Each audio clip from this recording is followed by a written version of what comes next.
Uwiteka Mana Abrahamu, Mana Isaka na Yakobo, se umwami wacu Yesu Kristo, urukundo dukuze cyane rwatumye utanga Yesu ku bwacu. Nk'uko Mose yamanitse inzoka mu butayu wariwe na zoka yirebaga kira, niko Yesu wamanitswe ku giti kugira ngo ukwizera wese nazarimbuke ariko bagubwe buhoraho. Mwami, turagushima ko waretse ijuru ryawe uza muri isi kugira ngo dutabare, kugira ngo dufashe, kugira ngo dukize, uduvane mu bubata n'uburetwa bw'aba mu bisatani, kugira ngo Mwami tubashe kugaruka mu busabane nawe. Mwami, dukangure muri iki gihe turimo kugira ngo tumenye ko gusenga mu mwuka no mu kuri ari ko guhumeka kwacu, yuko tukuretse ni nk'umuntu aretse guhumeka arapfa. Komeza duhishurirwa mu izina rya Yesu, amen. Mu buryo bw'isi hari ukuntu bafata amasengesho, ariko twe turashaka kureba amasengesho mu buryo bwa Bibiliya icyo Imana yavugaho. Burya ntabwo ari abantu gusa bizera Imana bavuga amasengesho. Iyo abantu bafite ibibazo byo mu mutwe bakajya kureba aho bita les psychologues, hari igihe bababwira ati rero hamwe n'imiti tuguha uzajya usenga, ariko ni ukuwe gusenga bababwira. Ni ukuvuga ko bazi yuko gusenga ngo bifite ngo icyo bimara mu bwonko, ngo biraruhura ngo bifite icyo bimara mu bwonko, ngo biraruhura. Bo ntabwo babifata ko ari ukuvugana n'Imana. Rero gusenga, rero iryo jambo n'isi irarikoresha mu buryo bundi. Niyo mpamvu twavuze ko umukristo akwiye kurenga icyo kintu tuvuga ngo arasenga cyangwa ngo jya gusenga. Akwiye kumenya gusenga icyo Bibiliya ivuga iyo ivuze gusenga. Ntabwo gusenga gusa ari uko bituma umererwa neza mu bwonko, hari ibirenze ibyo. Amen, haleluya. Gusenga kuduhuza n'Imana, ugatuma hari ibintu bikoreka, haba muri isi turimo, haba no muri y'amajuru ubwayo. Nk'uko abadayimoni mu isi ya kabiri na satani wabo bayobora ibintu mu isi, nk'uko Daniyeli yabishuriwe igihe yasengaga, bigatuma marayika Gaburiyeli atumwa kuri Daniyeli, ariko bigahagurutsa muri iyo si ya kabiri ibikomangoma byategekaga Ubuperesi cyangwa Iran icyo gihe. None hakaba intambara mu isi y'umwuka hagati ya Gaburiyeli yaje gutabarwa na Mikayeli, bombi n'abamarayika b'Imana, bagahita barwana n'ibikomangoma byari mu kirere cy'Ubuperesi, nabo n'abamarayika b'umwijima. Aho urabona rero ko hariho isengesho ryahuje hantu hatatu Imana yaremye. Byahuje isi irimo Daniyeli na bagenzi be bazamuye isengesho, bigatuma isi ya gatatu ikorwaho, Imana ikohereza marayika Gaburiyeli na nyuma na Mikayeli akaza kumufasha, bigakora no ku isi ya kabiri ibikomangoma by'umwijima bigahaguruka gutangira abamarayika b'Imana ngo ubutumwa ntibugere kuri Daniyeli. Murumva rero itangiriro rimwe aho bikubera iby'ingenzi kubisobanukirwa. Imana ishimwe. Ni bandi babyumva ibyo. Turebye rero amasengesho ya Daniyeli na bagenzi be, sibyo, yamaze iminsi 21. Ntabwo ari bo bavuze ngo bagiye gusenga iminsi 21. Bo bagiye gusenga ngo Imana isubize. Imana isubiza ku munsi wa mbere, ariko igisubizo gihera hehe? Mu kirere. ikirere cy'ubuperesi, ibikomangoma by'umwijima bitegeka iyi si y'umwijima. Amen. Nibyo byahagaritse Gabriel, Mikayeli akaza kumufasha. None se bihuriye kugira ngo twereke imikoranire y'isi n'ayo majuru abiri, kuko ijuru ya mbere ryo nicyo kimwe n'isi, nta nyine kubicwana. Twabanje kuvuga ko ijambo gusenga rinakoreshwa no mu buryo bw'isi bitandukanye no gusenga kwacu, sibyo? Twabaye urugero rw'abapsikologi. Iyo umuntu afite ikibazo mu mutwe ariga bamubwira ati hamwe n'imiti yacu uzajya usenga ngo biruhura mu mutwe. Uko se niko gusenga batubwira? Oya. Rero gusenga rero Imana ivuga mu mwuka no mu kuri, twabonye kuri Daniel na bagenzi be icyo byakoze. Impact y'amasengesho ya Daniel muri amajuru abiri ni ijuru rya kabiri mu bya bikomangoma by'umwijima yarabafashe mbere. Nuvuga ngo tubonye yuko kuba Imana yaravuze ngo mbere na mbere Imana irema amajuru n'isi. Twabonye ko byose bifite aho bihuriye. Nta muntu ashobora kuba muri iyi si igaragara ngo iby'amajuru ntacyo bimubwiye, sibyo? Kuko twabonye ko isi irinfluensa ayo majuru, n'amajuru nayo akainfluensa isi. Iyo habonetse abantu basenga mu mwuka no mu kuri, basengera muri Kristo kandi bayishura ijambo ry'Imana, bifite icyo bikora mu ijuru rya mbere n'ijuru rya kabiri, bikazana ingaruka no mu isi. Ibyo none tumaze guhishurirwa ibyo, turashaka turebe iri jambo icyo ritubwira. Yohana 19:11. Nuvuga ngo ariho interaction, imikoranire hagati y'isi n'ayo majuru. Kandi amasengesho niyo atuma ijuru rya mbere n'ijuru rya kabiri n'isi hari ikintu gikoreka kijyane n'ubushake bw'Imana. Pilato aramubaza ati, uranyihorera? Ntuzi yuko mfite ububasha bwo kukurekura kandi ko mfite ububasha bwo kukubamba? Umve rero Yesu asubize Pilato. Yesu aramusubiza ati, ntiwagira ububasha bwo kugira icyo untwara utabuhawe buvuye mu ijuru. Nicyo gituma ukungabisha kurusha icyaha. Amen. Utekereje mu kusoza, Pilato arabajije ibibazo Yesu hano twabonye ko atashubije. Pilato biramurakaza, aravuga ngo ntabwo uzi ko mfite ububasha bwo kurekura cyangwa kukubamba, kwicisha. Ububasha ndabufite, nshobora gutanga bakubambe, nshobora no kurekura. Yesu ahita aba oblige icyo gihe yo gusubiza, kuko hano hari impamvu yashubije ngo nta bubasha wangiraho butavuye he mu ijuru. Kubera iki yavuze ibyo? Muri ya context, muri rwa rwego rw'aya majuru n'isi. Soma Daniel 4:32.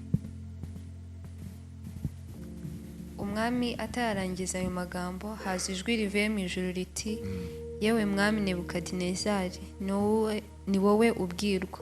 Ubwami bwawe ubukuwemo, bazakwirukana bagukure mu bantu, ubane n'inyamaswa zo mu ishyamba, kugeza aho uzamenyera ko isumba byose ari itegeka ubwami bw'abantu, kandi ko ibwimikamo bishaka. Amen. Kugeza aho uzamenya ko isumba byose ari itegeka ubwami bw'abantu. Ubwami bw'abantu buba hehe? Mu isi. Ni ukuvuga ngo rero ijuru rya gatatu niryo ritegeka isi, rigateka n'ijuru rya kabiri.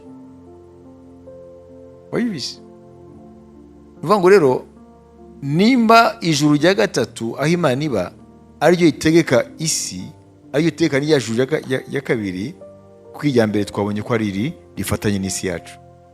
Ni ukuvuga ngo rero gusenga tumaze guhishurirwa ibyo ntabwo twavuga ngo hari umwanya wo gusenga n'utari wo gusenga. Twasenga nk'uko duhumeka, kubera ko twamenya ko ibintu byose biba ku isi. Amen, haleluya. Ububasha buri mu ijuru, ni rya gatatu duhereye hano mu isi, ariko nuhera hariya ni rya mbere. Mu ijuru rya gatatu hariya hari na paradizo, hariya Mana iba, niho hari ububasha bugendesha buri kintu cyose. Amasengesho yacu rero atuma rya juru rya gatatu aho Imana iba harekurwa imbaraga ziza zigasohoza ubushake bwayo mu isi, zikaburizamo imigambi y'abari muri rya juru rya kabiri, imigambi y'abadayimoni. Nimba mu isi nta masengesho azamuka mu izina rya Yesu, rya juru rya kabiri rigira uburenganzira cyangwa ntakirikoma mu nkokora gukora ibyo rishaka, kandi ibyo rishaka ni ububisha gusa, ntabwo ari ku neza y'abatuye isi. Mu ijambo rero rimwe mu Gifaransa hariho interaction, hari imikoranire hagati y'ayo majuru uko ari atatu. Amen. Rero amasengesho yacu afite uruhare runini cyane, kuko ni ukuvugana n'ijuru rya gatatu, cyane cyane nyiraryo. Tuvugana n'Imana, kandi iyo tuvuganye n'Imana ni ngombwa hari ikintu kiva mu ijuru rya gatatu kikanyura mu ijuru rya kabiri kikamanuka naho mu isi, hanyuma amateka agafata ikindi cyerekezo. Uwari gutabarwa akabona ubutabazi, wari utsikamiye agahumeka akabohoka, ibyari bifunzwe n'abo badayimoni bigafungurwa, ibintu bigafata iyindi shusho kubera amasengesho. Rero kudasenga nk'uko bikwiriye kw'abantu bitwa ko ari ab'Imana baba batakaje rya yerekwa ry'isi itaboneka, isi y'umwuka, none bakagwa muri wa mutego w'ubuzima aho uburengerazuba baguyemo twavuze kuva kare, kubaho nk'uko ibiriho bigarukira kubiboneka. Kandi twabonye ko muri uyu munsi ibihugu by'uburengerazuba biri mu cyo bita crise de quoi? Crise de transcendance. Kuko barataye transcendance, barahanaguye ko nta biriho bindi atari biboneka, none bakizera science na technologie na technique. None uyu munsi rero bari barahura n'ingorane kubera ko iyo science ntabwo yabahaye ibisubizo. Umuntu ararenze ibyifuzo by'umubiri. Amen. Umuntu ni kiremwa cy'umwuka, afite ubugingo budapfa, afite umwuka.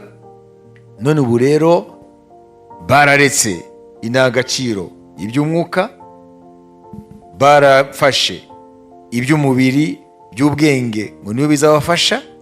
None ubwabyo byarabatengushye, babonye ko nta bisubizo byaje, ahubwo abantu bari mu buzima bwo kwiyahura. Indangagaciro z'umuryango barazitaye, umuntu rero yaratakaye. Twabonye ko Jean Paul II uriya ari papa yaravuze ngo l'homme en ayant perdu la notion de transcendance fait face aujourd'hui de la peur du néant. Ngo umuntu mu gutakaza iyerekwa ry'ibitaboneka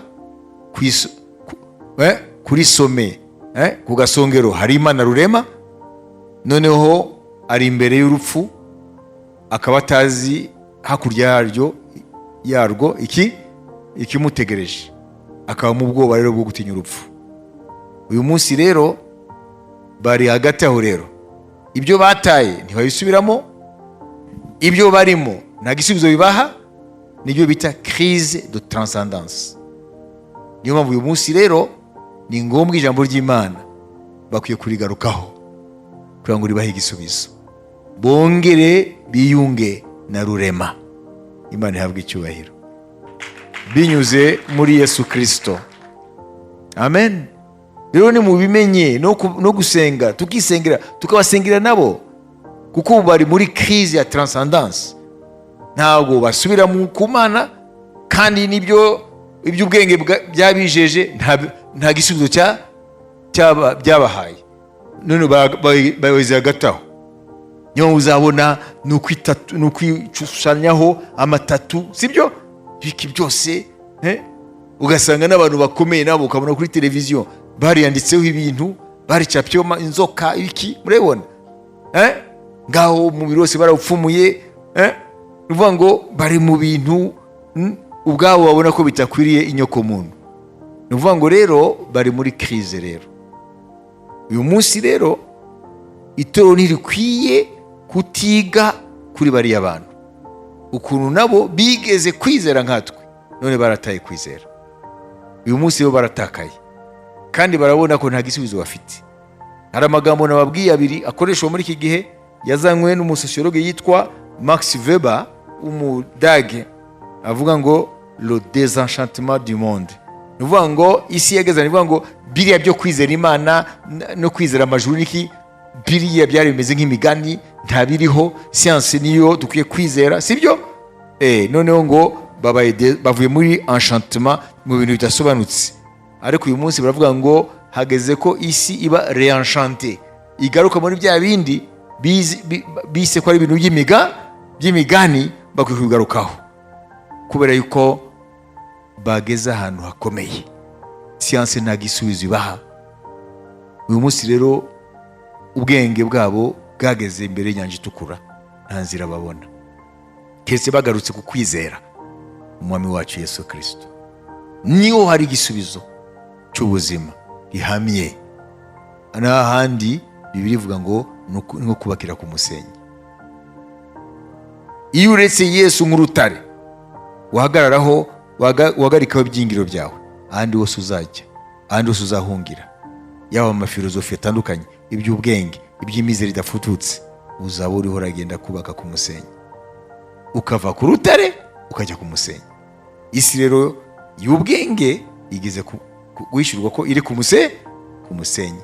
Niyo mpamvu irahirima, kuko umusenyi inzu irahirima, kuko bararetse urutare rutanyeganyega rwa Yesu Kristo, bajya kubaka ku musenyi, arizo za filozofi z'isi, ari byo siyansi bizeza. None uyu munsi rero bari ku musenyi, ibyabo biro birahirima, nta byiringiro, ntibazi aho bafunda imitwe. Amen. Dore isi aho iby'ubwenge butari mu Imana bwayigejeje, bageze ahantu rero isi iri mu bwoba ko n'intambara ikoreshwamo intwaro za kirimbuzi ishobora kwaduka. Abakomeye bafite ubwoba, aboroheje bafite ubwoba. Amen. Niyo bita mu Gifaransa le monde est dans l'impasse, ntabwo ibona inzira. Uyu munsi rero wowe rero wagiriye ubuntu bwo kumenya iyo ishurirwa ko ibiriho ntabwo ari bigusa ubona. Iyi si n'amanyenyeri n'ibiki, hariho isi itaboneka, irimo ijuru rya mbere, Satani afite intebe ye n'abadayimoni, n'ijuru rya gatatu Imana ifite intebe yayo n'abamarayika bayo, n'umwami wacu Yesu Kristo iburyo bw'Imana. Ni ukwiye kubikinisha, ahubwo gusenga bikubere umuco, gusenga bikubere ihame, gusenga bikubere nko guhumeka. Haleluya. Na gusenga gusa kuko ngugubwa neza iyo usenze, no, usenga kuko ari ngombwa. None nkubaze ikibazo mu gusoza, uhumeka kubera ko ugubwa neza? Uhumeka kuko wumva bikuryohera, kuko ihumeka kuko n'ubuzima. Ntabwo usenga rero kubera ko bikuryohera, usenga kuko nibwo buzima. Amen. Kugumana ubusabane na rurema nibwo buzima, kugumana ubusabane na Yesu Kristo nibwo kubaho. Haleluya. Ntabwo uhumeka kuko bituma ugubwa neza, uhumeka kuko nureka guhumeka urapfa. Ukwiye gusenga mu izina rya Yesu, kuko udasenze mu buryo bw'umwuka urapfa. Rero uyu munsi bimenye, isi ntabwo ishobora kwitandukanya n'ayo majuru ko ari abiri. Harimo interpenetration, interaction, birajisa, birakorana. Kadusenge. Data, turagushima ko waduhaye kukumenya, binyuze muri Yesu Kristo.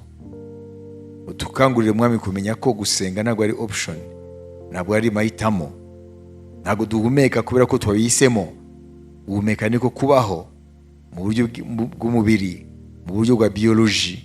Natwe tumenye ko gusenga niko guhumeka k'uwizera, kandi ko gusenga gufite icyo guhindura, haba mu isi, haba mu ijuru rya kabiri, haba no mu ijuru rya gatatu. Urakoze mwami, ukangurire abakristo bose kudafata amasengesho nk'ikintu bashobora kwifashisha iyo byakomeye, ariko ubaye kumenya ko gusenga bakwiye kubibamo nk'uko bahumeka. Mu izina rya Yesu Kristo, gusenga ntibibe roue de secours, pine de réserve, ya pine umuntu yibuka ari ku yindi yapfumutse, ariko gusenga bibe umucyo. Dusenge nk'uko duhumeka, kubera ko tuzi yuko tuzengurutswe n'isi itaboneka y'umwuka, kandi iyo si irimo abagome, irimo abadayimoni b'abagome, irimo imyambi yakumura iraswa, irimo abacura imigambi mibi aribo badayimoni. Hakaba n'irindi juru Imana ibamo n'abamarayika bayo ritwifuriza ineza, ritwifuriza ibyiza. Tumenye ko ayo masi yose turafite guhura nayo iyo tutangiye gusenga. Mu izina rya Yesu Kristo, amen. Amen. Dushimire n'abakozi mu Imana, muzi Imana y'umunsi wa none. Turashoje, ariko nashaka kuvugira ijambo rya nyuma. Wumva ko uzongera kuvuga ngo rwose numva nashaka gusenga, numva bitandimo, uzongera kubivuga. Kese ijambo utaryumvise, ntabwo usenga kuko amarangamutima yawe ameze neza, kuko wigeze ubyuka uti ye numva umutima wanjye ntashaka guhumeka. Ushobora kubivuga, ahubwo ukibivuga uba urahumeka. Nawe ukwiye kumenya ko gusenga ntabwo ari amahitamo. Amen. Gusenga niho uwizera ahumekera mu Mana. Prier c'est respirer en Dieu. Guhumeka, gusenga no guhumeka mu Mana. Ntabwo numva nashaka gusenga, no, bikwiye kubamo kaba style de vie, ukabikora kandi ubikunze, kuko niho wa muntu utazapfa umwuka ahumekera. Amen. Uyu mubiri wambaye uhumeka niko gutuma oxygene yinjira, sibyo? Nibiki byose ugahumeka, ugasora umwuka mubi, ugafata umwuka mwiza, kugira ngo amaraso ashobore kubona oxygene ajyana, sibyo? Hanyuma umutima byose uyijyane mu ngingo zose zibona ubuzima. Udahumetse bitupfa. Naho umuntu w'imbere adasenze aba yapfuye completely. Gusenga nibwo buhumekero, nibwo mwuka, nibwo guhumeka kuri wa muntu w'imbere. Imana ishimwe. Ijambo ry'Imana rimuha ibyo kurya. Amen. Kugira ngo abashe guhumeka. Ntabwo uzi iyo ushonje cyane ukamara iminsi utararya, wenda uzi ko utangira guhumeka buhoro buhoro, sibyo se? Naho umuntu w'imbere rero, iyo ari ibiryo by'umwuka, ijambo ry'Imana, agira imbaraga nyinshi zo guhumeka. Ariko gusenga, uzarebe umuntu afite inyota y'ijambo ry'Imana, sibyo? Arya buri munsi, usanga buri gihe asenga, kuko umuntu w'imbere aba afite energy iva mu ijambo ry'Imana. Ariko igihe n'ijambo ry'Imana urya buri gihe cyose, no gusenga ntabyo, bihita bihinduka gusenga nk'umuhango. Birajyana, ijambo ry'Imana no gusenga birajyana. Amen. Nkuko guhumeka k'umuntu ku mubiri we bijyana no kurya. Niyo mpamvu urya kugira ngo ugire imbaraga, uhumeke. Iyo umuntu afite imbaraga arya niki, ntiyiruka akakora siporo. Uzikisha inzara aba sportif, ubabwire ngo biruke, baziruka? Oya, kuko ntabwo wahumeka. Ngo nakuka ntako. natwe rero mu buryo bw'umwuka ijambo ry'Imana riduha imbaraga mu muntu w'imbere abashe guhumeka ariko gusenga. Mama wawe umugisha.